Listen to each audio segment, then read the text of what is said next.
I came to Karmei Tzur at September 1986. I came with my bride dress from my wedding in the north. We came here in a cab. We were on the way about 3.5 hours. And since then I'm here. Karmei Tzur was established at 1984. There was a plan that Sharon planned, and also Rabin planned, to build another group of settlement between Gush Etzion and Kiryat Arba. And the first settlement in this group was Karmei Tzur. It was a little group of people, of families that came from Yeshivat Har Etzion, and they decided to build a settlement which was, I don't know, its character mainly is that educated people, quiet people, and I think a very warm community, but each one has his privacy. Most of the people here are working out of Karmei Tzur. They are education people, lawyers, doctors at hospitals, financial people, building people, you know, like every other community. It's a religious community, but as I said before, it's not getting inside your privacy.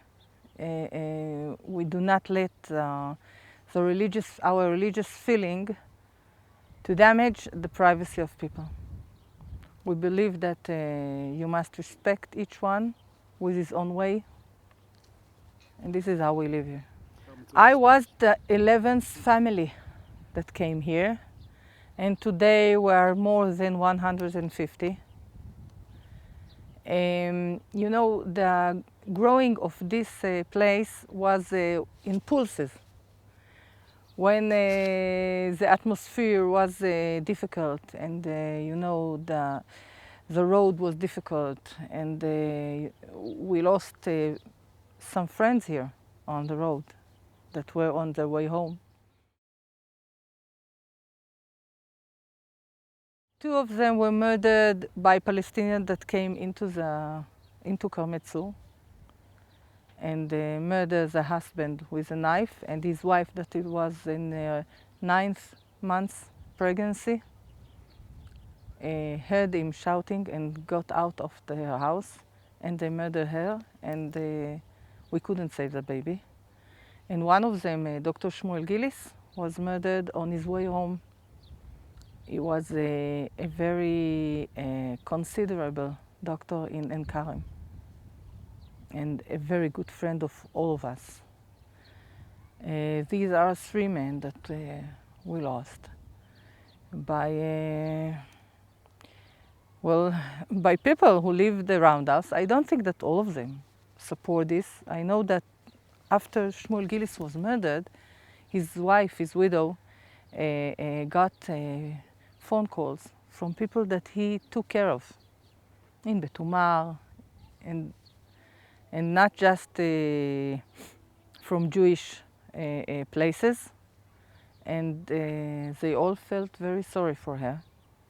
But still, we are surrounded by a community that generally support terror. Maybe it's because they're afraid. You know, here we have many teenagers, and many of them got stones on their way home.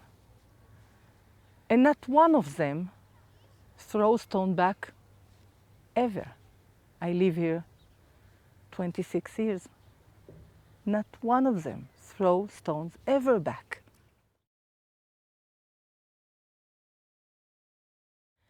It's very sad that about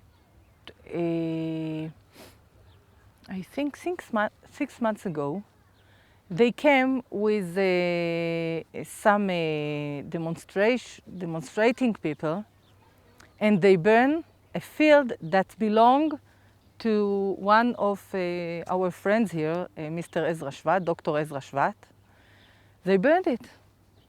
They came to work at their field, and by the way, they burned our field. And it's a field that was bought legally, and it's many years. Mr. Shvat, Dr. Shvat owns it, and they burn it. And sometimes they come with demonstrating people and get on the main road that you came by, you know, Derech HaAvot it's called.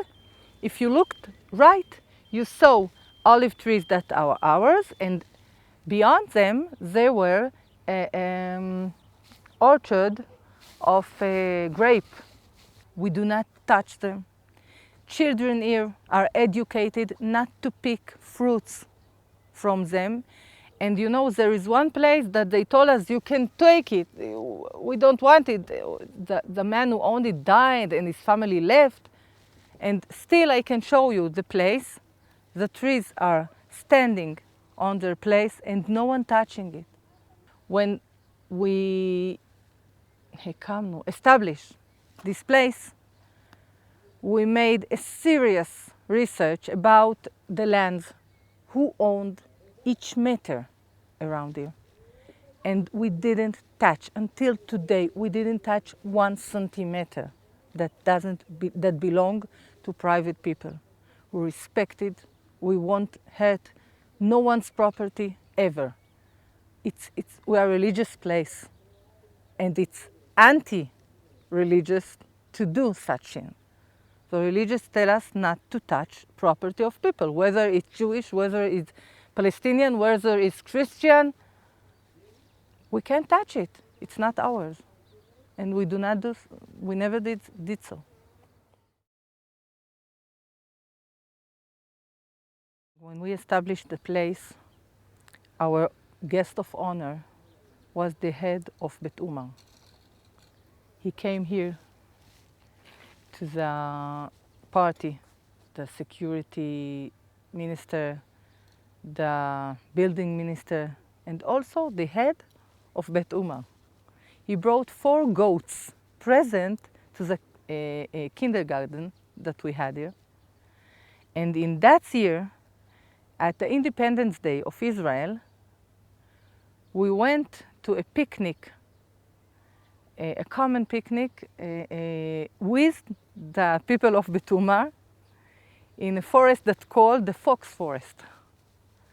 They came there with tractor and they took our children for a ride, and we sat together. So, you know, it's a question of time and politics. Sometime when he came there at the past, we were welcomed. And now, if we would try to do so again, we will be in a serious problem, I believe. We remember our friend Dr. Shmuel Gillis. At that day, 10 years ago, he was murdered. He was murdered at El Arub. He was on his car on his way home to celebrate his 13th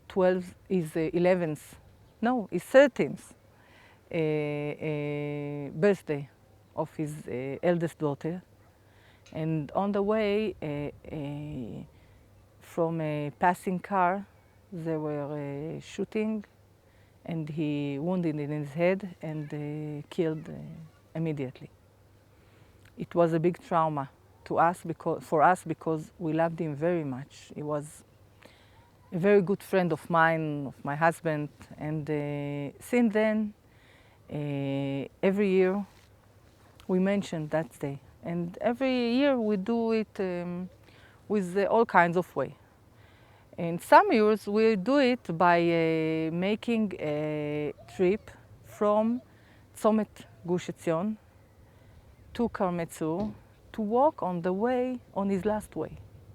We coordinated it with the government, with the army, with the Moatza, with everyone. We got license to do it, and we went more than 100 people, with children, with women, with pregnancy women, with old people from the family of Shmuel Gillis. And we went to a trip. And when we passed that road at the periphery of Bet Umar, they throw stones, big stones on us. And we had to hide. We had to hide from the stones until the army took care of the situation. No one hurts, not from us, not of them. And then we continue with our trip until we got to Karmei Tzur. And I tell you what, we are going to do it as ever as we want, whenever we want. We live here. We cannot grow our children in cages. We educate them not to harm, not to harm. And we expecting our neighbors to educate also their children not to harm. The only one that can complain that we throwing away from here are some foxes that lived here before us. No one else. When we came here, Bet Umar got electricity, got water. They got telephones, you know. I lived here 3 years without telephone. There were no cellulars, yes. I lived here without telephone, and when we got phones, also Bet Umar got phones. And we insisted it. We didn't want to be here like, you know, like a group that have everything, near a group that have nothing. We didn't want it. We thought that if we bring here a progress, everyone should enjoy it. I think that also today.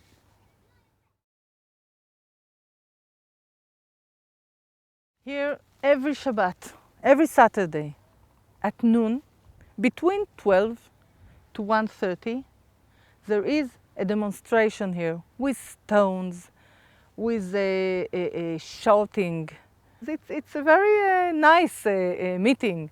All the families sit together, and each Saturday, at the same time, we see the cars of Tzahal, of the army, come into Karmei Tzur and getting here to deal with many teenagers and adults that come here, throw stones. You see, there is a house over there. You see it? Yeah. This house got many times stone into the bedroom of the children because they came here and throw stones there. Now, at the last months, it didn't happen because the army did his job and didn't let them to get nearer or closer. But it's very sad. Each Saturday they come, they throw stones, they shout, they do horrible things, and we do not throwing back. We leave the army to do what he's supposed to do. And even it's very disturbing, I must say, disturbing, and our children are exposed to violent behavior. And to think that, I suppose not you, not, I don't know mother that would like her children to see such sights on Saturday. It's peaches and plums. Yes, we do not touch it. You can see. There is no caravan here. No one takes it. I hope that we will be allowed to build at the lands that we owned, because you know there are children. My eldest boy is married. All my 6 children were born here. My eldest boy is married and has married, and he can't live here today because we don't have place. I think that in 5 years If the state won't give us permission to build at the state's land, we will be in a big problem. I want my children nearby. I don't want them far. They want to be here. They like it here. Everyone like it here, really.